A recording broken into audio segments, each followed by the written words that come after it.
on the highway itself as you make your way on the northbound 410, actually backing things up to the problems happening on Beauvert. Take your career to the next level with the Kellogg Schulich Executive MBA, ranked #1 in Canada by the Financial Times of London and The Economist. Call 416-736-5486. And with the forecast, Natasha Braza, hi. It's going to be windy. It all starts as we sleep overnight tonight. So by the time you walk out the door in the morning, just hold on to everything. We've got northwest gusts of 60 to 80 kilometers per hour all day long. Some wet roads out there in the morning. All fucking day. And then sun in the afternoon, but it's cool at 10 degrees. Friday morning, some cloud. If you're driving in from the north, you'll encounter some lake effect showers, especially north of Highway 7. I can't afford a mirror because I spent all my money on this TV. But the weekend looks fantastic. Keeping us dry. Partly cloudy Saturday 14. A bit of cloud to deal with on Sunday morning, but some late day sun and a high of 18 degrees. Overnight tonight, we're down to a low of 7 degrees. It is now 10 degrees at Pearson. This extended forecast is brought to you by Walmart. Who's calling the shots this flu season? You are. Help protect your family with a flu shot from your local Walmart pharmacy. Subject to availability. No yes, Walmart, the trusted name in healthcare. Yes. Coming up at 7 o'clock, Roman Qureshi will join us from City Hall with the latest on the city and the Rubber band boys still stay with a duffel bag. 6 City News Time, 6:54. I knew I had to do something about my weight, but I kept waiting to do something about it. Waiting and hating myself. Someone finally said, "What are you waiting for? Call Harvey Brooker." I'm Michael Yannick, a 37-year-old teacher, and thanks to the Harvey Brooker team, I lost 150 pounds. Oh, shit. Somebody ripped off a $200,000 Mercedes fucking SUV. There's more. There's more, trust me. And I got some articles here. Call me 50 pence. Oh, you're not going to see that, eh? Now what? Oh, Range Rovers. Available on demonstrator vehicles. Visit your Greater Toronto Area Land Rover authorized retailer for details. Offers end October 30th. It ain't much. It's just enough. But it came with a fucking seed, eh?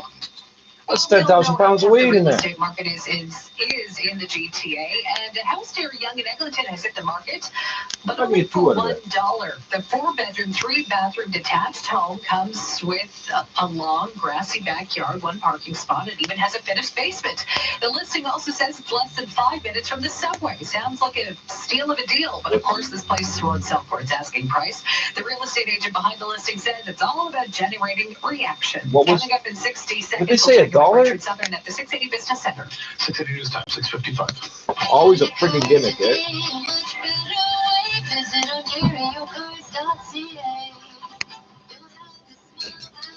Oh, so let's see how much I get out of it. Yeah, I think I could. Let's see how much I get out of this little nug. If I get a pinner out of the little nug, I'll get a bigger one. I could just roll one big one.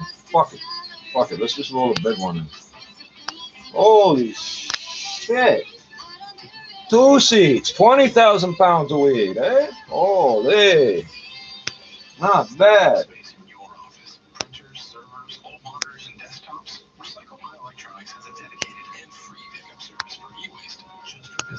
I see a fiber.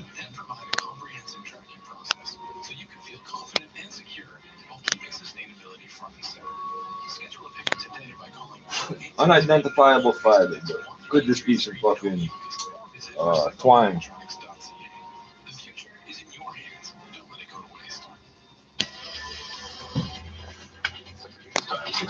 Time now for the business report. Here's Richard Southern. Laura, very good evening to you. We were talking about this yesterday. Air Canada is going to stop using the phrase "ladies and gentlemen" on their in-flight announcements, replacing it with "everyone" in an effort to Hola, todos.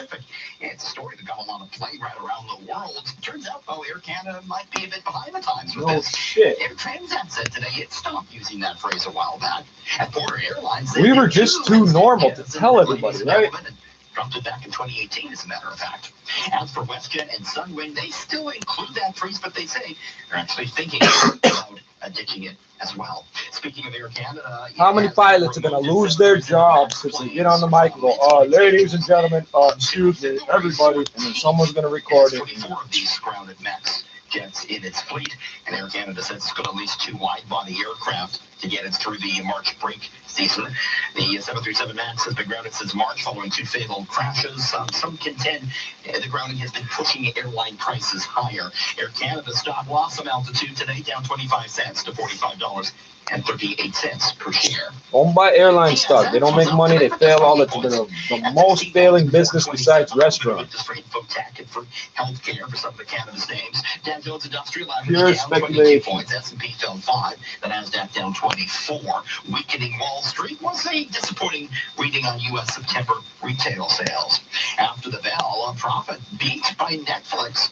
It made $665 million in the third quarter and signed up 6.77 million new subscribers globally. It sent Netflix stock up as much as 10%. You didn't think I was really going to roll 2 pennies. I'm just going to roll it all into one. Now trades at 75.75 cents U.S. Top stories only moments away. You keep it here on 670. 75 and 7,500. You're the guys that say approved, right? Yes, sir. I want to lose weight, so I told my buddies I'm going to switch from beer to white wine, and they did not approve. You will? We only approve homeowners for loans, for renovations, consolidating debts, that type of thing. Perchance rosé. Oh, listen to your buddies, my friend. At Alpine Credits, we try to approve all home equity loan applications, regardless of your credit, age, or income. Find out more at Alpine Credits. Do I have to own the house? Can I just get a mortgage on someone else's house? It's the license 12616. I know a guy with a house. I know the address and his name. Choose your battles. Some things you let slide, but some you don't. Take Doug Ford's conservative cuts to schools. His cuts will mean 10,000 fewer teachers in our kids' classrooms. 10,000. The Ford conservative Fuck cuts to 'em. schools are one of those things we can't let slide. The teachers in this province are the worst people. The worst people. I've been hit so many times by teachers for no fucking reason. And no, it wasn't legal when I was a kid. Fuck off. Oh, you're correcting the teacher? Bang. Throw you into a wall. Oh, fuck. So many insults and so many lies. No such thing as a wigwam. Indians do not live in wigwams. Ever. Who lives in wigwams? Micmac. Motherfucker. Cloudy and 10 degrees. In Oshawa, cloudy and 10. And right now downtown we have a few clouds and I gotta deal with that seed so I don't lose it. 680 News, it's 7 o'clock. What's in here? Why I got an empty bag? What the fuck? Wrong shot glass. Hold on. Here are James Monroe and Laura Carney. Good evening, it's Wednesday, October 16th. Here's what's making news this hour. The new subway I don't know deal what this means is. it's back to a 3-stop extension in Scarborough and back to delays. You keep getting promises in the office. The province agrees to let Toronto keep control of the subway system This is and funny. to pay to build some major transit projects, but it'll still be several years before you're able to use it. It's gonna It take begs 10 the years question, what about my salary as the to Ford replace government tries to cap the Scarborough public Rapid sector wages Transit. to It's only got 7 years top left in its unelected lifespan. Queen's These Park people are officials is only geniuses. getting sweeter. The Maple Leafs get ready to face Alex Ovechkin and the Washington Capitals, and it appears Pascal Siakam and the Raptors could be zeroing in. You're not gonna see them, but there's 2 seeds there. Sticky fingers. A new report finds those Dude. self-checkout machines turn law-abiding citizens into thieves. TSF's on 8 points business at 26. Fuck the self-checkout, eh? 680 News Time, 7:01. Traffic and weather together on the one. Zach Bodenstein. This report brought to you by Shoppers Drug Mart. New problems if you're headed east on the 401 east of Bayview. Collectors, we have the two All right. right lanes and the That ramp one? lane No. shut down, all because of this problem. Crews are on scene right now, so those motorists merging onto the 401 around Bayview, they're going to have to get around this problem by taking the shoulder. I'm seeing motorists do it, but it is really slow through this area once again. Overall, from Allen and the Express and Young Collectors to Warden, where we had problems, but those just cleared. A crash as well, East 401 on the ramp to Westgate, blocking 2 left lanes. Westbound 401, it's still slow from the 400 in the Express to the South 427 ramp, and again on that ramp, 2 left lanes are blocked for another collision. Westbound 401 fills in through your Ontario Collectors. Wow. North DVP slow, Don Mills to north of Lawrence, and then North 404 slow through 16. We have South 404 DVP volume, Finch to south of Lawrence, West QB Gardner busy from Jarvis to west of Strawn, and Ford Drive to Trafalgar. Saturday, October 19th, get 20 Texas. times the PC Optimum points when you spend $50 or more on almost anything at Shoppers Drug Mart. Restrictions apply, details in store. But the forecast, Natasha Rantai.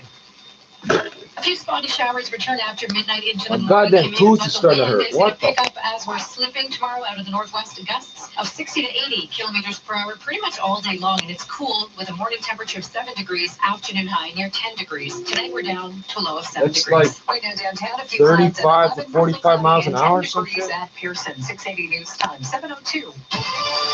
Well, the city and the province have come to an agreement regarding transit expansion. It'll see Toronto retain ownership of its own subway network, and in return, the province has the city's support to move ahead with a number of projects, including the so-called Ontario line. 680's Moment Qureshi is more from City Hall. As far as transportation, It ain't even going to cover part of the whole city. Why are you going to call it after the province, man? The City of Toronto and the Province of Ontario are on the cusp of pursuing one single unified plan for subway expansion in Toronto. Toronto would get to keep control of the subways in exchange for the city's support of the province paying to build out 4 transit projects, which Mayor Tory is on board with. Including the Ontario line, which will provide real relief for our existing subway system, especially the in-street subway line, and to build the Bloor Danforth subway extension further into Scarborough. But it will still be a while. You could have before done you that can in ride either, 94, with the bro. Ontario line projected to open in 2027 and the Scarborough extension in 2029-2030. I'm Almond Qureshi. This is why I get So it's high, a good bro. news, bad news kind of story for Scarborough. A 3-stop subway is coming, but it will be a slow train coming. Here's 680's Mark Douglas speaking with residents. People can't do math, eh? 3 years to the Scarborough Subway Extension Project. Now that it's back to a 3-stop plan, passengers riding the SRT have had more than enough of delays. We've been waiting this for many years. Yeah. Getting promises to nothing son. But I have met a few passengers today who feel it's worth it. Scarborough really needs, that connection when it comes to transportation. It will take time to build, but at the end of the day, people will be more happy. The new 3-stop extension under this new deal with Queen's Park means the new trains won't be running out here until 2029 or 2030, and the maximum service life for the current SRT is only until 2026.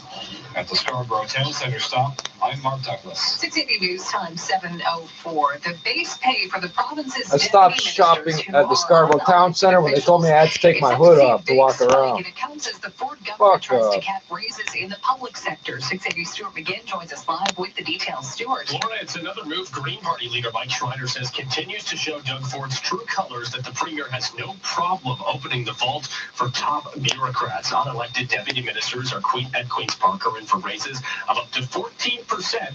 And we're learning this comes all while legislation's waiting in the wind to be approved that would cap public sector raises at an average 1%. These raises take the salary for the average deputy minister to $234,000. And the Ford government's also offering more money based on performance, but a representative denying the numbers, saying the raises were already in place from the previous government, and their focus now is to pay officials who actually deserve more. Still, the optics the issue here, especially after the Ford government already froze the salaries of any public sector worker making $100,000 or more. Reporting live, Stuart McGinn, 680 News. 680 News Time, 7:06. More than 24 people have been arrested after a York Regional Police investigation into a human trafficking ring that spanned the GTA and other parts of Canada. York police started this investigation about a year ago after 2 alleged victims came forward. And in July, other police forces in Ontario and Quebec joined in. Last Thursday, police searched more than 30 locations. 31 people were arrested, hundreds of charges laid. Police say Jonathan Nagwilla was the ringleader and was arrested this past summer. The uniqueness of this is that we've actually identified an actual criminal organization that is not only involved, primarily involved with human trafficking, but they're involved with every other offense that we've listed, predominantly frauds. Police say This guy's fucking retarded. Everybody that smuggles people is using fake papers. They steal their ID. They fucking do all sorts of shit to get money out of the system. They steal cars and every other thing, credit cards. Oh, this one's unique. It's not The clear when fuck? affected Canadian workers will be back on the job. After a month, bargainers for GM and the UAW settled on a tentative contract deal, but the strike by almost 50,000 workers in the U.S. will continue for at least 2 more days as 2 union committees vote on the deal. Losing $10 million a day. $10 million a day. You people are geniuses. Resulted in temporary layoffs at 2 of the 3 plants in Ontario, and it's not clear how soon the affected employees could return to work.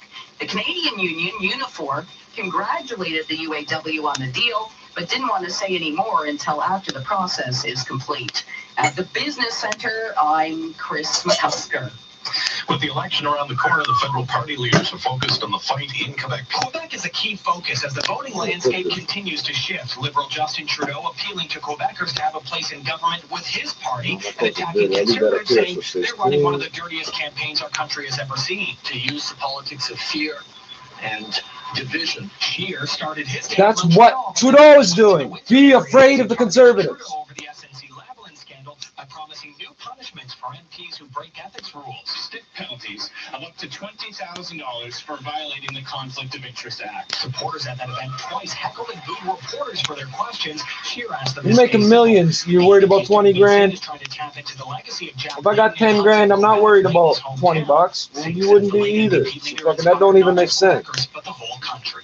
Cormac McSweeney, Parliament Hill. The reward for Eddie Jackson is $20,000. They have discovered Fucking the province's kidding. first illness related to vaping. The provincial health officer says her office is looking into 7 possible cases. She says she expects there will be more because vaping-related illnesses are emerging as a significant public health issue. The first confirmed and probable Canadian cases of illness related to vaping were reported in London, Quebec, and New Brunswick. Unregulated devices. Completely unregulated devices. 680 News Time, 7:09. Your election, your vote. Canada Votes 2019 live election coverage begins Monday night at 8 With live results and reports right across the GTA and Canada. This is 680 News. When was the last time your family had their eye exam? Visit your neighborhood eye care. I think I tried a vaporizer once 20 years ago. Clear Vision. They're offering 40% off lenses No. with purchase, and they will help you find brands your family loves, like Burberry. 16 and a half years ago. No lie. Bills most insurance plans and welcomes your current prescription. Arrange your family's eye exams at pearlvision.ca. Valid prescription required. Valid at participating Canadian locations. Taxes not included. Some restrictions may apply. See store for details. It's healthier because you don't cop, right? Exactly. All that shit stays in your lungs. You ain't copping it out. Gas price update. If you can wait, and predicts the price will drop 2 cents at midnight to about $1.16.9. Coming up in 60 seconds, traffic and weather together. Well, if you fill up your full tank, you'll save $1 if you wait up till midnight. Your health is getting Moron. worse, and your doctor wants you to take time off to make a disability claim. You get like $5 worth of gas tonight, then go do the rest of the morning if it was actually cheaper, but it ain't. Disability claim, call me at 416-661-4878. And don't worry about upfront legal fees, because there are none. At my law firm, my team of lawyers only get paid when you get paid. And before you call, you should always remember that there are no bad questions. 416-661-4878 or on your cell phone at Pound LTD. When I opened my bakery, I was over the moon. But the constant paperwork brought me back down to earth. Then, things got easier when I opened the RBC Digital Choice Business Account Package with unlimited features like electronic debit and credit transactions, Moneris, and mobile check deposits. Now, I spend less time sifting through business transactions and more time sifting flour for my heavenly butter tarts. Visit rbc.com/less hassle and make things easier with the RBC Digital Choice Business Account Package. 680 News Time, 7:11. Traffic and weather together on ones here, Zach. This report brought to you by Audi Queensway. Quite a few issues going on east on the 401. First off, east of Bayview in the collectors, 2 right lanes as well as the ramp lane. Those are blocked off, all for this crash going on. Crews are there. It's jammed from Allen and the Express and approaching Young collectors up to this point. And it's just volume from the 404 to Kennedy collectors. Way beyond this at Westney, we have just a single lane getting through, all because of a collision, and it gets very slow through here. Right now, looking at delays from about Liverpool in the Express and approaching Broad Road in the collectors up to this point. And we also have slowdowns on the westbound 401 from the 400 in the Express all the way to the southbound 427 ramp. That's where 2 left lanes are shut down for a crash. Crews also blocking a right lane on the highway itself, all to tend to this problem. Westbound 401's busy through here, Ontario in the collectors. We have North DVP still slow, just volume though, from Don Mills to north of 16th, and then North 404 busy through 16th. Also slow from the southbound 404 DVP from Finch to south of Lawrence, finding delays west Gardner, Jarvis to west of Strong, and west DVW from Ford Drive to Trafalgar. If you're headed north on the 427, slow approaching Finch. Northbound 410 still busy, Steeles to Beauvert, and we have East Gardner delays, Jameson to Dufferin, and Bathurst to Cherry. Leasewood finance a 2019 Audi Q7 from Audi Queensway with rates starting at 1.48% and up to $7,000 in incentives. With the forecast, here's Natasha Ramsahide. 7 degrees overnight tonight, waking up to some spotty showers, especially to the north and east ends of the GTA. So still walk with the umbrella, although it's probably going to get turned inside out with those winds out of the northwest. Gusts of 60 to 80 kilometers per hour. Some sun in the afternoon, but cool at 10 degrees. Friday, still breezy, but not quite as windy as Thursday. It'll be a little cloudy to start off the day. Some sun in the afternoon, still below seasonal at 11 degrees. Overnight tonight, we're down to a low 7 degrees. Right now downtown, a few clouds and 11 degrees. It's partly cloudy and 9 at Pearson. 680 News Time, 7:13. The Hollywood Reporter is out with its list of the most powerful people. We can do this up better. With Avengers Endgame becoming the top-earning movie of all time worldwide this year, hits including The Lion King, the acquisition of 21st Century Fox, a massive upcoming streaming service, and a new best-selling memoir. No surprise that the Hollywood Reporter just named Walt Disney Company CEO Bob Iger #1 on its list of the 100 most powerful people in Hollywood. Disney is also the parent company of ABC News. Netflix heads Reed Hastings and Ted Sarandos come in second. The Obamas make the list for the first time at number 50 thanks to deals with Netflix and Spotify. And Hustlers producer and star Jennifer Lopez also a first-timer at number 92. Jason Eden says ABC News, Hollywood. 7:14. I'll prove it. I'm going to cough up a big chunk of green shit in a second. Will life become more affordable or more expensive? Your taxes lower or even higher? Conservatives will put more money in your pocket. Yeah, I know what I'm going to read. I got like 4 pieces there I want to read. Mortgage, tuition, childcare, or even just gas for their car. Hope for all, not just the privileged few. Join the millions of Canadians who are voting Conservative because it's time for you to get ahead. Authorized by the official agent. Now, that didn't sound like a slur on the Liberals, so where's the campaign of fear? Whereas every time Trudeau opens his mouth, he's talking about the Conservatives. They're doing this and they're doing that. Don't trust them. They're trying to scare you. The fuck? He's such a double talker. And I ain't talking about speaking French. Just $4.79. Our sleep experts will match you to your best sleep. So hurry, this price ends Sunday. Sleep Country, all for sleep. This is All News Radio. I might let that go out and just finish it in a minute. Skies in downtown Toronto and at Pearson right now, 9 degrees. Good evening from the 680 News Broadcast Center. I'm James Monroe. And I'm Laura Carney. Here are the top stories this hour. Back on track, the mayor's agreed to support a big part of Premier Ford's transit vision for Toronto, but in a stunning compromise, the province is abandoning its TTC subway takeover attempts. We're investigating what it means for the long-suffering commuters in Scarborough. And hold on to your Halloween decorations. It's going to be windy tomorrow, gusts of upwards of 80 kilometers per hour. Traffic and weather after sports. On the markets, the TSX finishing the day up by 8 points. The Dow It's like down 50 miles 22, an hour, and the not Canadian dollar up 35. 1/100th of a cent to 75.75 US. Time now for 680 Sports. Brought to you by North. So, does that mean I got to give you 25 cents change when you come up here, man? Happening now, Motherfucker. Leafs and Capitals on the road in Washington. The podcast just dropped at 0-0 early in the first. You can watch on Sportsnet. Meantime, Chris Haynes of Yahoo Sports reporting that the Raptors and Pascal Siakam close Oh, to no, a it's the other way contract around. You gotta pay extension. me Michael 3/4 Green said extra. that Siakam is a great example of how the Raptors develop talent. You know, the best evidence they have that they can take players, identify them, take them from non-traditional places, kind of filter them through a slightly non-traditional development process. And on the other end, as long as you do your work, you've got a chance to be as good a player as you can potentially be. And that's I think, what this moment is for Siakam and the Raptors. They once gave me a pair of fucking stuff. Get what they were, Nikes or some shit. Get what they were. 5-year max, He was size 14. They told us they all came from the fucking Raptors. They wear them once and donate them or some shit. In New York, they'll pick things up tomorrow. Last year was leading the series 2-1. Sports at 15 and 45 past every hour or anytime on the home of Tim and Sid. Now on TV and radio. Sportsnet. 5 down to the bell. There we go. 7:17. I'll kill that. Northwood Mortgage people work harder to find 17. solutions just for you. One example, Northwood regularly helps families get into new homes. I'm not going to see nothing more saying. Well, what?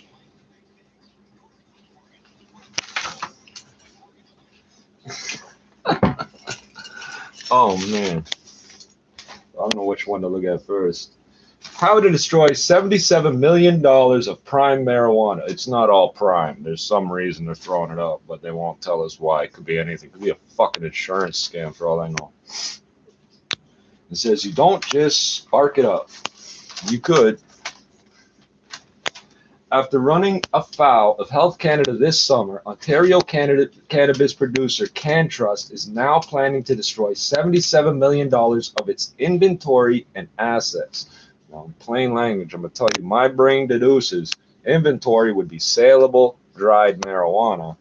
Assets would be the plants that have not yet been harvested. Those are assets, like a bond you're waiting to fucking mature. The question unanswered in the company's Monday announcement is, how do you destroy that much cannabis? At least they're I don't like it, but they're using the scientific word at least, because all these people keep telling them, stop calling it marijuana. Here's the problem. The law identifies it as marijuana with an H.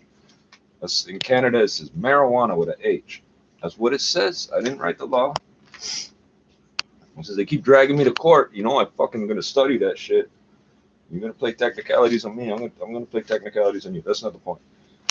How do you destroy that much cannabis? Though the final total is still unclear, it appears to be thousands and thousands of kilograms. Well, how much are they charging? That'd be between 5 and 10 million grams, right? So 5 and 10 tons, eh? Thousands and thousands of kilograms. 5 or 10. Yeah, 5 or 10 tons. Nice. Nice. Health Canada provided some guidance for the National Post on Tuesday. One acceptable method involves shredding the cannabis and mixing it with water and cat litter, or, quote, other types of inorganic material, end quote, before composting or disposing it. The product also can be incinerated, granted the process follows regulations that forbid any method that should result in individuals breathing in the smoke. Well, sort of. It has to go way up a smokestack or some shit.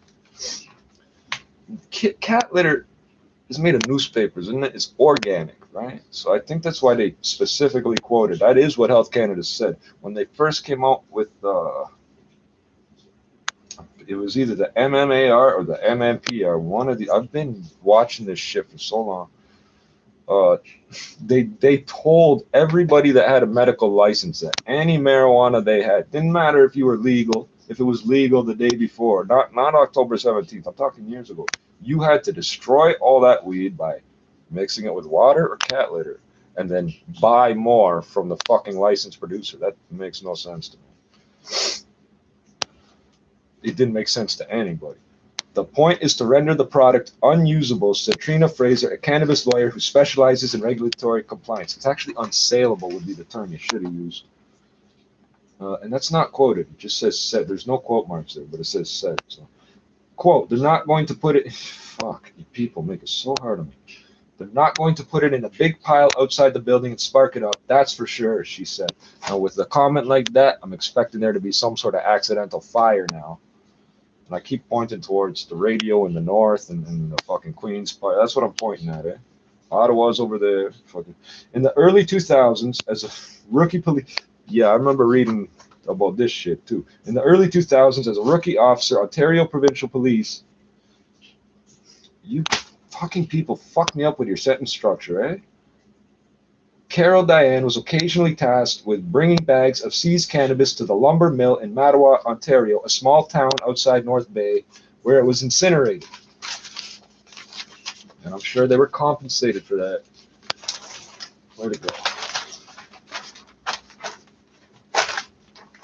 My hands are gonna be fucking black and whatever. We do that in the middle of the night sometimes, said Dion, now a staff sergeant with the OPP's communications department.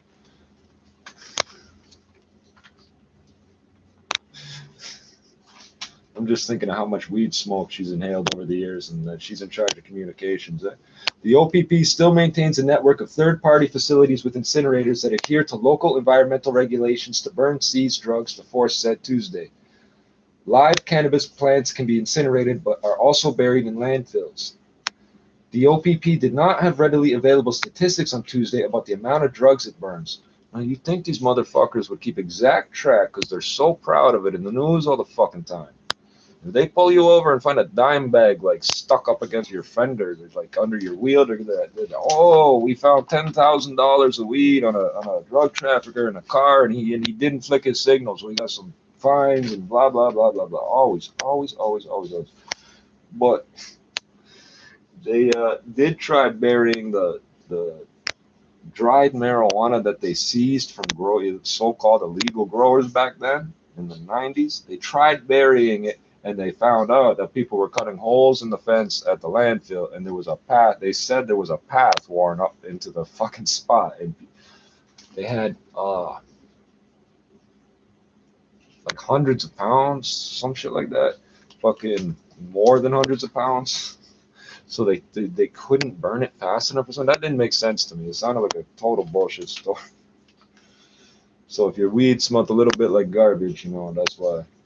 In the cannabis industry, destruction and disposal happens to be routine procedure. Crops are trimmed, others are defective in some way. The fuck does that mean? Buds fall on the floor. That means it's been sprayed with illegal pesticides, I bet. Buds fall on the floor. We don't drop no buds on the floor. How the fuck you dropping buds on the floor? I've never even heard of somebody dropping, but like when you're rolling your joint and a fucking little piece falls out. But what? The shit you're growing, you're dropping? That don't make no sense. Products are pulled out by quality assurance screening, and none of it can just be tossed in a garbage bin.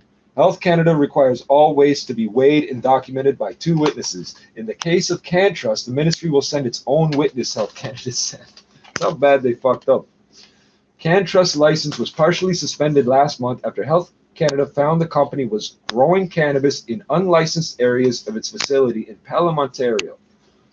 You got the license to make money, and you got to fucking play with it, eh?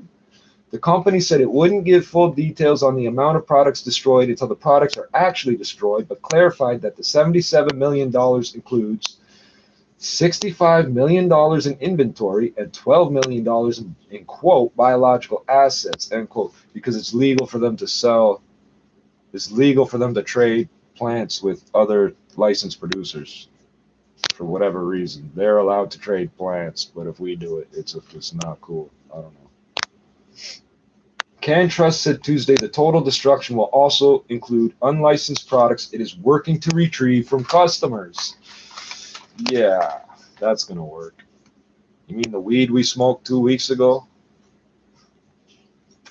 The destruction of the quote, the destruction of the impacted inventory is both an essential and integral part of CanTrust executing its remediation plan, as well as addressing Health Canada's remediation expectations, the company said Monday.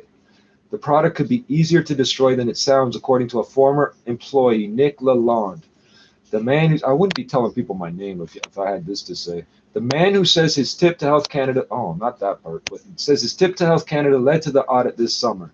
Before he quit in May, Lalonde was responsible for destruction. Now, this is the part. In fact, he says his title toward the beginning of his 2 years at CanTrust Pelham plant was Master of Destruction. It was, in brackets here, it says, it was later changed to Destruction and Disposal Specialist, he said. Quote, myself, I could destroy 800 to 1,000 plants in 2 hours, he said, but it depends on what you have to destroy. Quote, one time I did, receive approximately 40,000 pre-rolled joints, he said. Each had to be taken out of the package by hand. Quote, you can imagine our thumbs were blue and purple. So you might not like this guy for telling you that. 40,000 joints. You could have handed one to every homeless person in the city.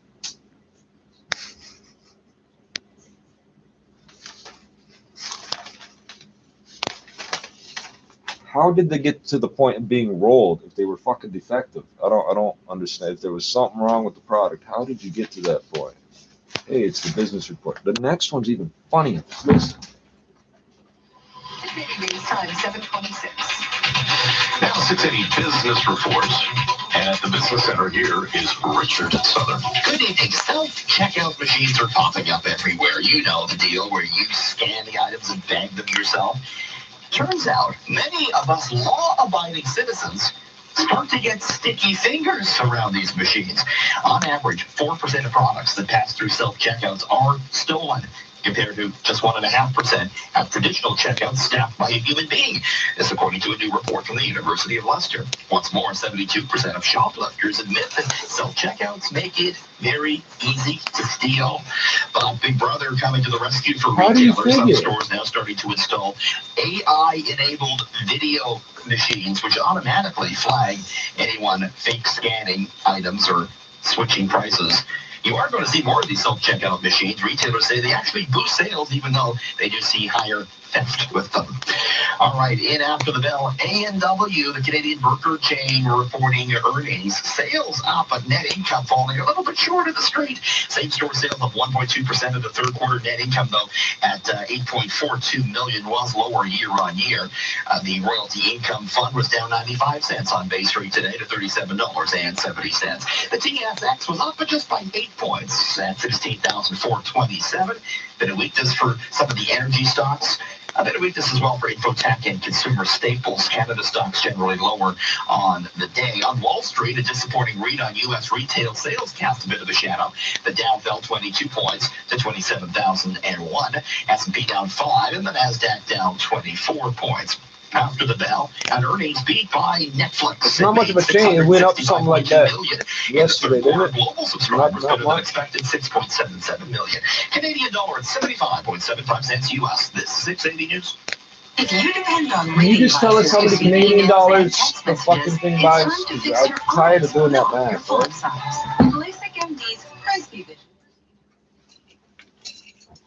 Fuck, now I just gotta 75.75. Hold on a second. I just.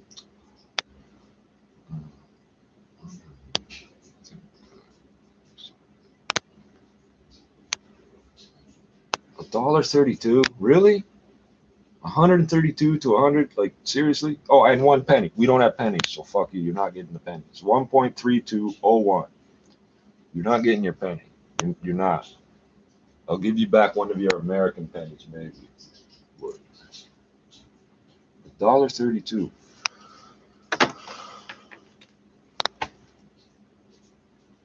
Hold on.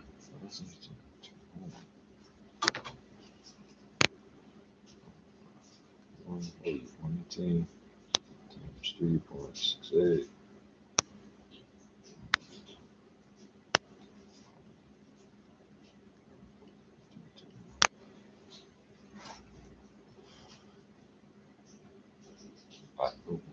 $3.29 a gallon. Am I off? Is that the equivalent of $3.29 a gallon at $1.18 a liter? American, I mean. Fuck, I thought it was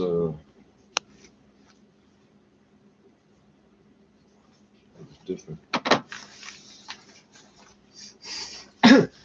This one's funny. Cannabis. They're putting the word as the title. Cannabis, insurance, energy. Seriously, that's what the article's about. Cannabis. Okay, I can find my cannabis news in the cannabis section, right?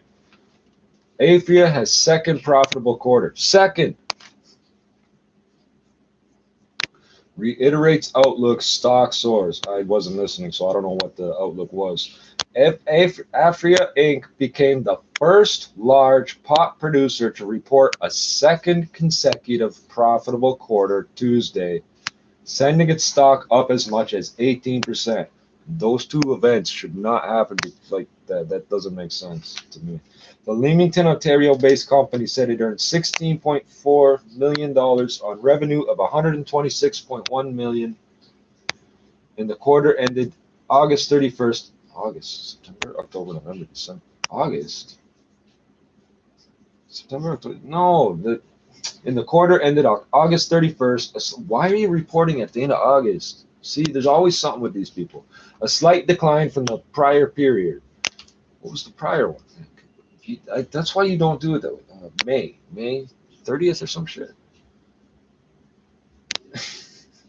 It also reiterated its outlook for fiscal 2020. When does the fucking year end? Which calls for revenue of 650 to 700 million. They just said they had revenue. Okay, wait, 126. Oh, for the whole year, 120 to 50. So they're thinking they're going to go from 500 to 700 just magically. After they've already said over and over, all the biggest sales they had in Canada was right after legalization, and it dropped off a couple months later. That's what they've been saying. So how do they have an outlook of the income going up if the sales, they've already told us the sales are down? They've all said the sales are down. The government figures, not just up to the fucking companies to make them up.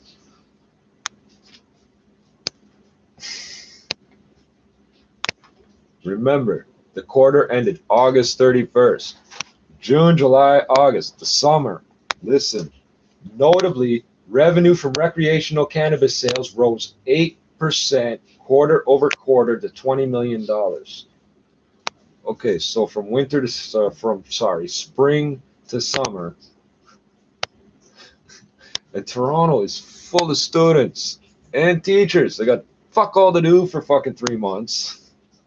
It went up a whole 8%. The increase, 8% quarter over quarter to $20 million. Rose to 20 million. Okay, wait. I don't understand that. They just said it was 16.4.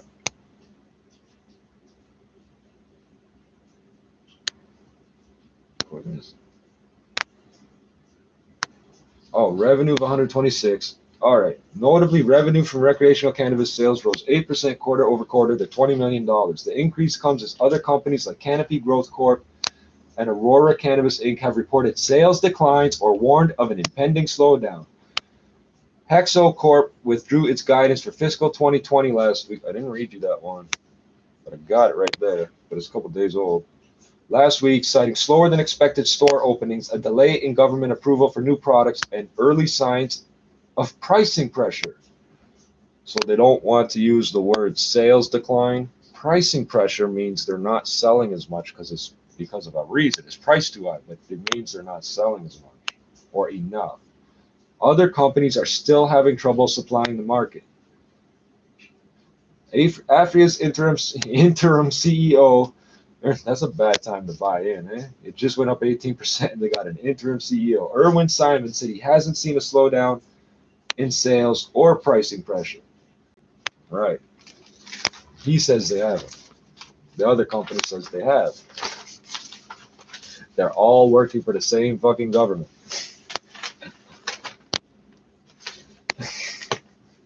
I always thought there was something out there called supply and demand, Simon said in a phone interview. If there's still supply issues, I'm not sure how the pricing pressure is being applied against companies that are having issues supplying. See, he's trying to pretend that he's trying to pretend that I don't know how to put this. If you run out, it isn't because of whatever price you charge. Like the price you charge, whether you have what's in that it's the product that people want. Because what it is people are trying to buy certain strains and shit. That's what they're talking about not being able to supply. But it won't affect the price. They're still charging the same fucking whatever, $18 plus tax or some shit a gram. Whatever. I don't know because I don't buy the shit. So I fucking don't know. I just know what people tell me.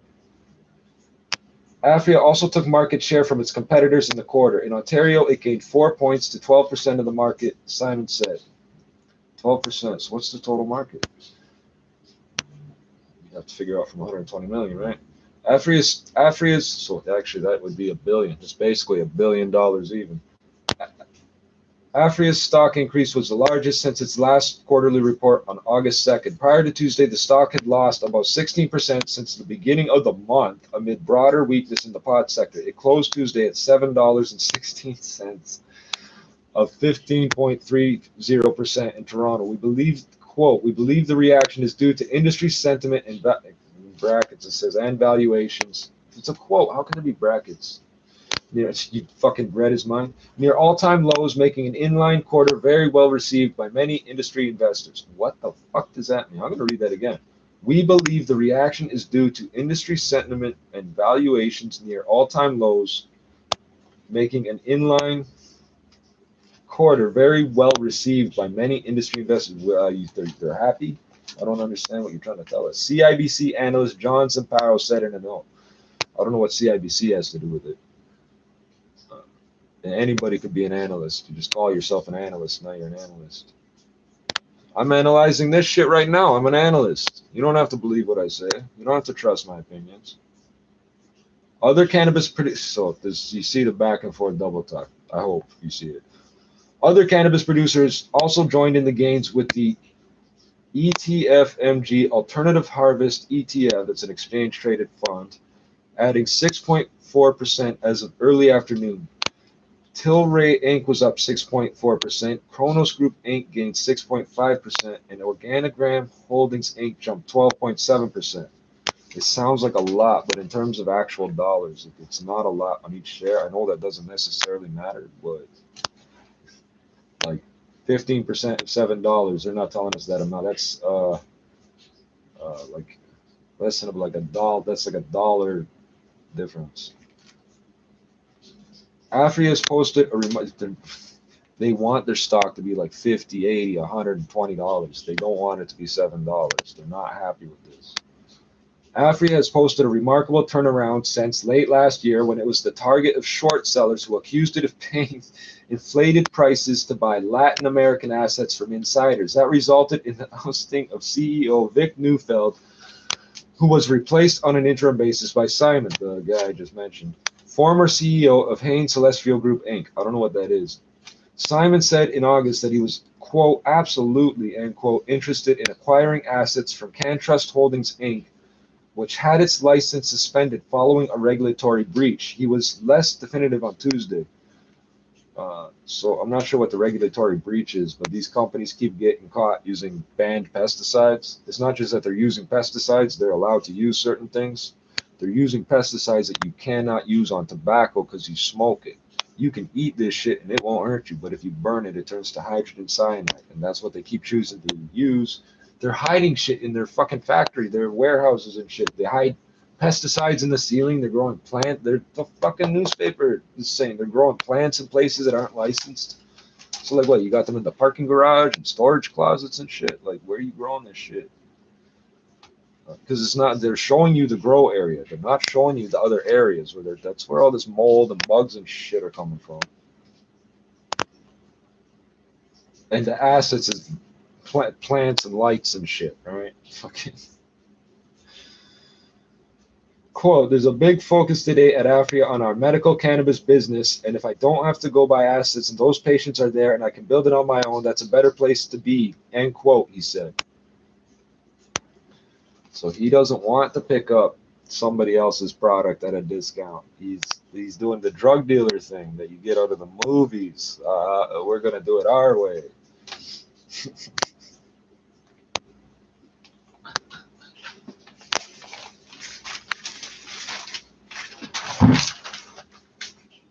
Leader at most GTA stations. Oh, In 1 minute, we'll check the roads and your weather forecast. 680 News Time, 740. Rising 47 stories above church in Adelaide comes a building that can only be described as remarkable. Introducing The Saint from Minto Communities. The Saint takes its place alongside Toronto's most iconic buildings. Find your center. Register at thesaintcondos.com. Minto Communities. Make your son strong. My mentors at school understand my potential and support my goals. 168 years strong. I'm inspired to serve Warren others Buffett through is investing in goodness Bank and of with America, empathy. not cannabis stocks, right? My name is Gianfranco, and my school is 168 years strong. St. Michael's College School. Attend the next open house this Thursday and Tuesday, October 22nd from 7:30 to 9:30. 1515 Backer Street at St. Clair. Buffett announces $200 million wind farm. Here's time, 7:41. Not cannabis. Time for traffic and weather together on the ones. Here's Zach Bodenstein. This report brought to you by City of Toronto. Right now, leaving the City of Toronto, getting a little bit. The Ontario Cannabis pot distribution is the fucking section, I guess. Ontario Cannabis Store considers private sector. The Ontario Cannabis Store said Tuesday it will launch consultations aimed at getting the private sector more involved in marijuana storage and delivery, which is what these stores are doing. So I don't know what he's talking about. So they use these, distribution means this, and supply means this, and selling means that. Get the fuck out of here. You're all trafficking. The Crown Corporation CEO, remind you, it's a Crown Corporation. CEO said in a statement that the agency will consult with federally licensed producers and retail store owners later this month. Cal Bricker said who's that? Cal Bricker said the OCS will then make recommendations to the Ontario government to ensure sufficient distribution capacity is in place to combat the illegal market. They don't have the sales. They just don't have the sales. As the exclusive wholesaler and distributor, quote, as the exclusive wholesaler and distributor of legal recreational cannabis in Ontario, they're using the word legal. I'm going to point that out in a second. The OCS remains focused on its primary objective of combating the illegal market and protecting our youth, end quote, Bricker said. He's the CEO. Is that who he is? But he also said the province's plan to further expand recreational cannabis stores and the coming launch of edibles make it a good time to explore changes. That makes it a very bad time to explore changes. So he's using the word, there's two things here. What was it? He's using the word illegal as if all marijuana they didn't sell is illegal.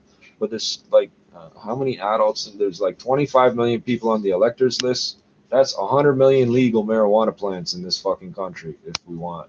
So what's illegal about that? They're just not selling the product. So they're claiming that it's a supply issue. But then they also say the sales aren't there. That's not going to work.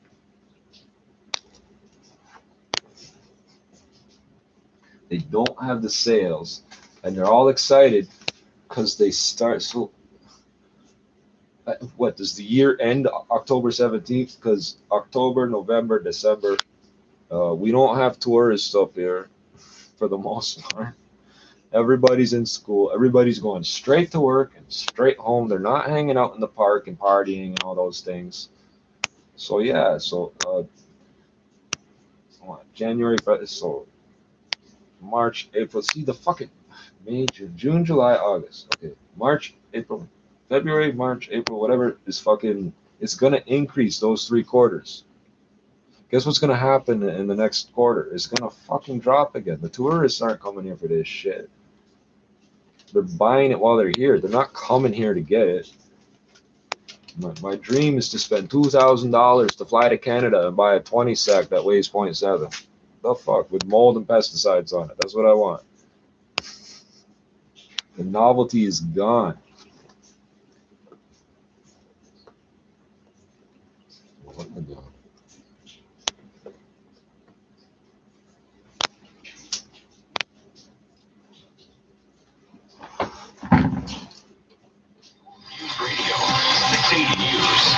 It's cloudy and 11 degrees. Good evening from the 680 News Broadcast Center in downtown People are Toronto. gonna fucking stupid for telling you all this stuff. But it's in the fucking news. Here come the wage hikes. We're learning deputy ministers are in for raises as much as 14%. This is before government tries to cap raises in the public sector. But a government representative says the raises were already in place thanks to the Liberals, and they're paying based on performance. Several Canadian airlines like Air Transit, Porter, and It's a Air Canada retroactive have raise, saying, but they didn't "Ladies do and it. gentlemen," That don't make no in sense. in-flight announcements, replacing the gender language with non-binary terminology. WestJet and Sunwing so far just mulling over the change. And still to come, more recalls of raw beef products sold in Ontario. 680 News Time, 7:45. I've seen these trucks around, but I think I know where it's located. Now time for 680 Sports, brought to you by Revita Medical. Yeah. From Sportsnet 590 The Fan, here's Colin Teskey. Caitlin, what a start for the Maple Leafs in Washington. The other way, McCann plays through, he shoots, he scores! Jim Houston with the call on Sportsnet. Julian McCabe with his 3rd of the season. Kasperi Kapanen would open the scoring. Now for the Leafs up 2-0, but Jacob Verana has got one back for Washington. 2-1 for the Maple Leafs with seconds ticking down in the first. The Raptors just 6 days away from opening the regular season. And a report surfacing today from Chris Haynes of Yahoo Sports that the Raptors appear close to locking up Pascal Siakam. Here's Michael Grange. I think it's demonstrating to Pascal Siakam and the league what can happen when you spend time as part of the Toronto. Well, Pascal Siakam knows, but it's almost demonstrating to the rest of the league that years spent in Toronto are well spent.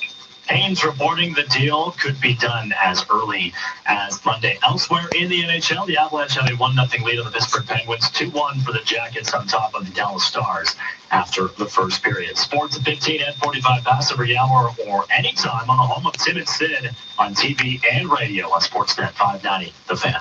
680 News Time, 7:47. My mojo ain't working, my mojo is down. My mojo ain't working, it's wearing a frown. I got them PD blues, baby. I get no loving every night. Don't let your performance keep you down. Talk to Revita Medical. They've helped over 1.2 million guys worldwide. Visit revitamedical.ca and say goodbye to the ED blues. I ain't got nothing. Hey y'all, I'm David Duke, co-owner of Bruce Chris Steakhouse in the GTA. I literally grew up in the steakhouse business. Started washing dishes and have done every job in the restaurant. I learned from the very best. That's impressive.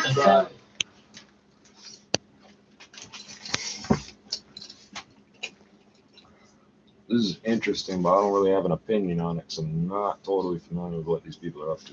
It says energy. It says $1 billion fund worries indigenous groups. Concern Alberta plan will widen wealth gap.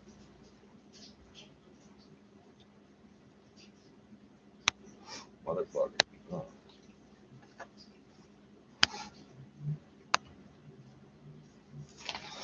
Calgary, the inspiration for Alberta's new $1 billion fund for Indigenous business investment. Capitalized Indigenous, twice. Indigenous business investments came from the successes of real-world First Nations business ventures, but some of those Indigenous groups are warning the provincial government to look closely at the details in their plan to ensure widespread participation in the initiative.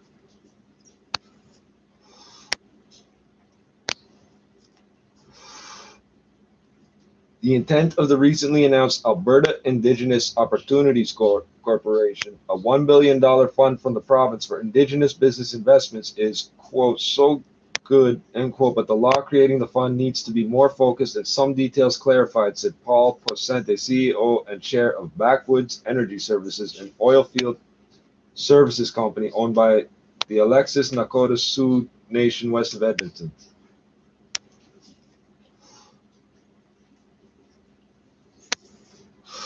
This is interesting, the next line, eh?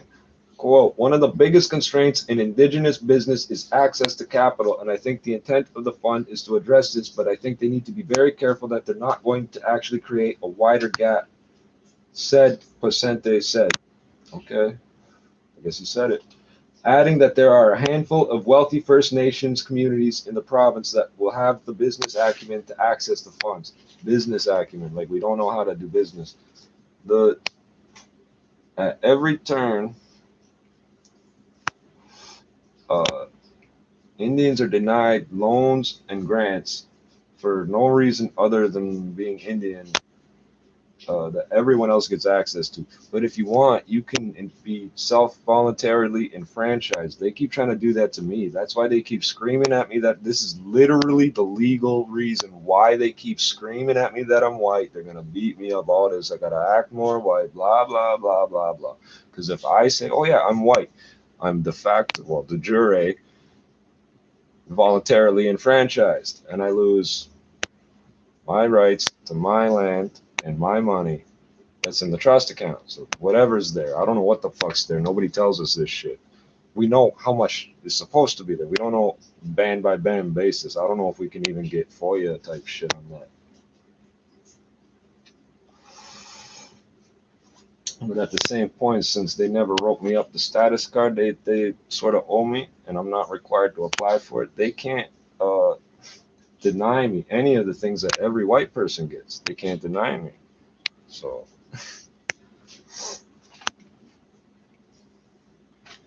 they were talking about business acumen.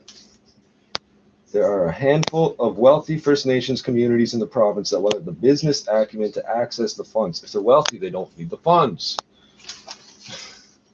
Don't get caught up in the way white people play with money, paper money and shit, because they're going to tell you, oh yeah, lend it out, do it this way, that way, and double it up. You're not thinking straight. You're not.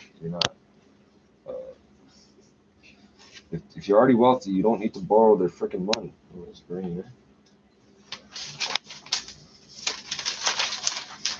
It's not the business acumen. It's having our shit destroyed and like firebombed and people getting shot at legally.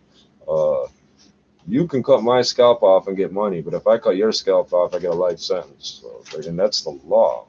That's the fucking law. You think slavery is still technically legal because if it's while you're in custody of the state, but they can legally cut my head off and have to fucking pay the person for it, pay for this shit, man.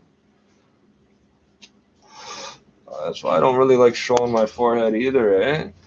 When they force me to take this shit off in court, I don't think that's right. Because if I say I'm from some other country, I believe some religion that ain't from here, but I can wear this hat and that hat and this hat.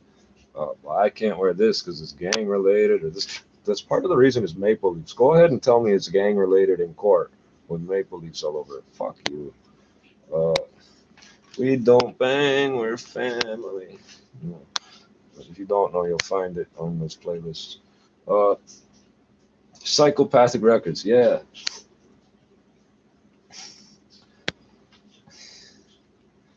Indigenous in all capitals. Eh? Quote, those few communities that have real business teams and have real capacity to access this corporation is going to be their bank, and the gap between those and the have-nots are actually going to get wider, Consente said, adding the Alexis Nation, which purchased Backwoods in 2015. That's a good time to buy that shit. That was a good time to buy. Is among all them white people running away, is among the First Nations in the province with business teams and expertise in place to leverage the fund. Okay, so I don't know what a business team is, and I don't know what you call expertise. Because I don't see you down here in Toronto making no money, motherfucker. I don't see you buying up assets down here. You want to double up your money, buy some real estate. Okay.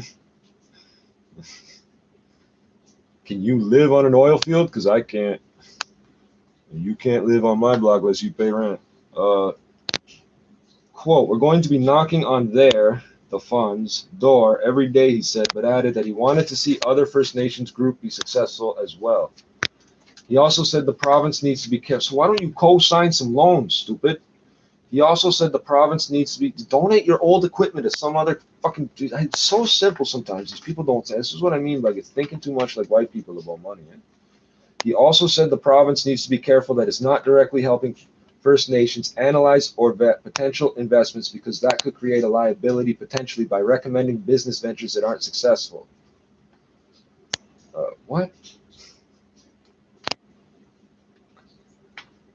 But these people are always calling up the private and public sector. People are always calling each other up, emailing each other. They get caught sending emails and texts all the time with like little tips and things that they're not supposed to be talking about. They get caught all the fucking time. They get fines at best. They lose a job at worst, man. Alberta is home to a range of successful Indigenous businesses, including the Fort Mackay, whatever, group of companies, which is owned by the, I can't pronounce these fucking words, Mackay, First Nation, and services the oil sands and non-energy related businesses such as Peace Hills Insurance, which is owned by the Samson Cree Nation in central Alberta. What do you I don't need insurance. The provincial government is aware that some First Nations and Métis communities have less capacity to either pitch or analyze potential business ventures than others, and the province is creating a separate $6 million fund for, quote, capacity building, end quote, for those smaller Indigenous communities. I don't know what that means. I read that whole parcel from Alberta Indigenous Relations Minister Rick Wilson said in an interview.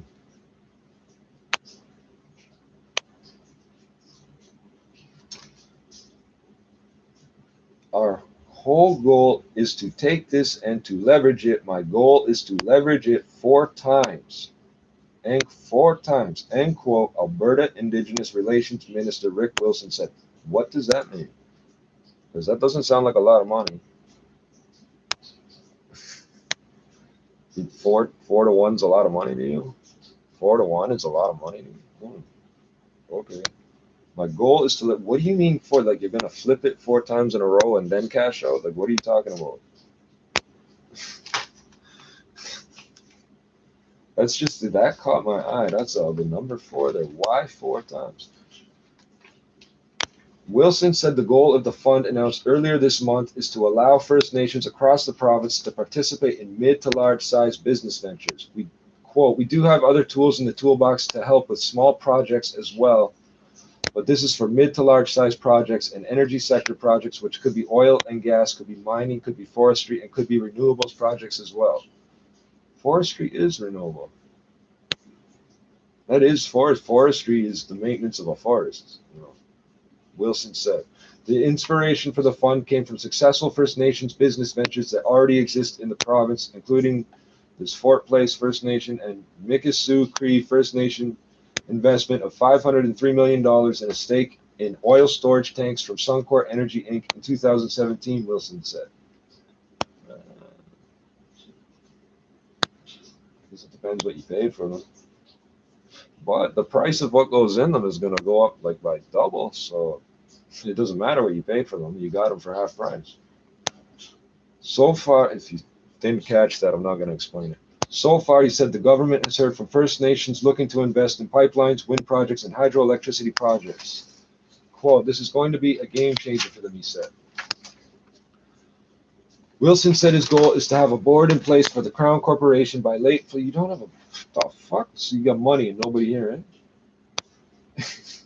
Wilson said his goal is to have a board in place for the Crown Corporation by late fall and to have some project funding announcements at some point in the spring.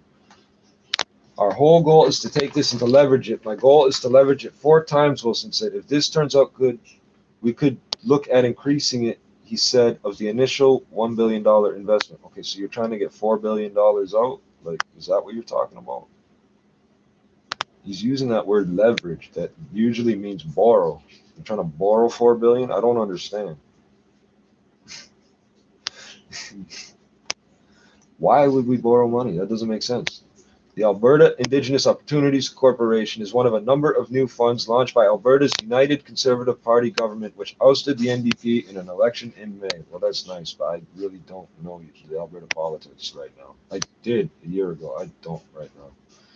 The province created a $10 million Indigenous litigation fund in August to help Indigenous groups challenge laws or government decisions that hamper the development of the province's energy industry. Oh, you'll help us if it means you can get some energy. The fund, that's interesting. That's an interesting little caveat. The fund is primarily aimed at challenges to Bill C-48, which the Liberals passed earlier this year, banning oil tankers off the northern portion of the British Columbia coast. Really? Wilson said the government has been reviewing a number of applications to access the litigation money and will be announcing funding, quote, in the next few weeks. Okay, so there's $1 billion and there's 10 million and there's 6 million. Am I catching this?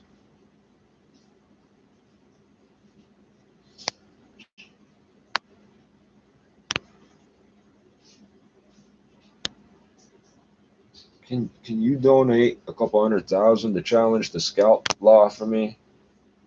I don't need 10 million. 100,000 would be 1%, right? 10 million, 1 million, 100,000.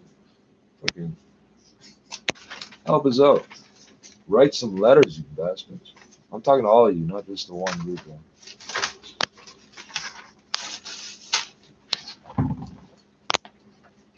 Late leaders. With just over 2 weeks to go until Halloween, we're looking at the stats surrounding what you're doling out to door knockers and how much you're keeping for yourself.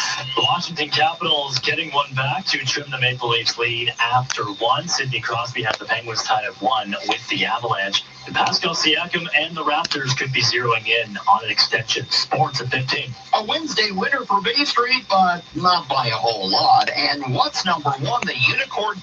And what's number 1 for the first time ever? The list of the most used emojis in the world is out. Business situation. And here's time, 8:01. Time for traffic and weather together on the lines. I'm in Toronto's most frequent traffic reports. Good evening, Zach Bodenstein. Asher, good evening. This report brought to you by Don Valley North Lexus and eastbound 401. We're actually problem-free now. Thankfully, those problems at Westney have cleared. It's still jammed from Liverpool in the Express and approaching Brock Road Collectors up to this point. We have delays just because of volume. Bathurst Express, Baby Collectors to Leslie, and again through Warden in the Collectors. If you're headed westbound on the 401, just construction to report. Right lane blocked at the 35-115. It's a left lane that's shut down. down at Holt Road. This is just coming in. Northbound DVP. That's